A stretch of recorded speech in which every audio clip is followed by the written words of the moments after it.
Bonjour à toutes et à tous, je me présente, je suis Alexandre Faure, je suis guide depuis une dizaine d'années. J'exerce sur deux destinations. La première qui occupe la moitié de mon temps, c'est l'Afrique australe où je travaille en Namibie et également aussi parfois au Botswana. Et la seconde, c'est l'Arctique, puisque durant les étés, je rejoins les équipes de grands espaces pour différentes croisières d'exploration au Spitzberg, mais aussi parfois au Groenland.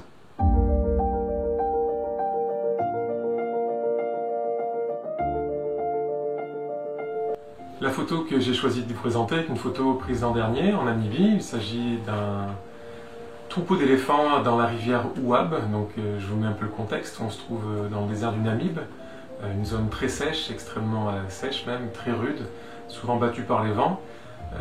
Et lorsque l'on part nous se promener dans cet environnement, on part en safari, on va se promener dans ces rivières asséchées, donc comme celle-ci, la rivière Ouab. Donc des rivières où il n'y a pas d'eau, ou en tout cas pas d'eau de façon permanente. Ce sont des rivières éphémères qui vont couler s'il y a assez de pluie quelques jours ou quelques semaines par an.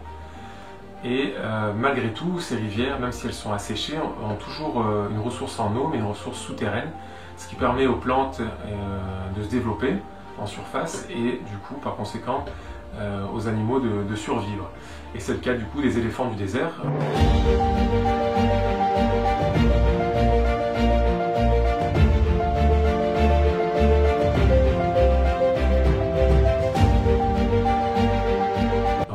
Quelques dizaines dans cette région, dans le nord-ouest namibien. Et c'est une région qui me tient particulièrement à cœur, puisqu'il s'agit vraiment d'un environnement sauvage. On n'est pas dans un parc national, il n'y a pas de clôture, contrairement à des parcs nationaux comme Etosha ou peut-être le Kruger qui est peut-être plus connu. Le jeu pour nous, du coup, lorsqu'on part en safari dans cet environnement-là, c'est de faire un peu comme eux, c'est se déplacer en amont et en aval de la rivière. On va s'arrêter aux différents points d'eau, voir si on trouve les éléphants. Entre ces différents points d'eau, on va également s'arrêter pour apprécier ce qui est autour, l'environnement, les vues. Donc on monte à différents points de vue pour apprécier cette ambiance très minérale, puisqu'on a une zone très, très mixte en termes de géologie. On a des zones de grès rouge, on a des zones de basalte très foncées, des zones de dolérite également très noires, également beaucoup de sable.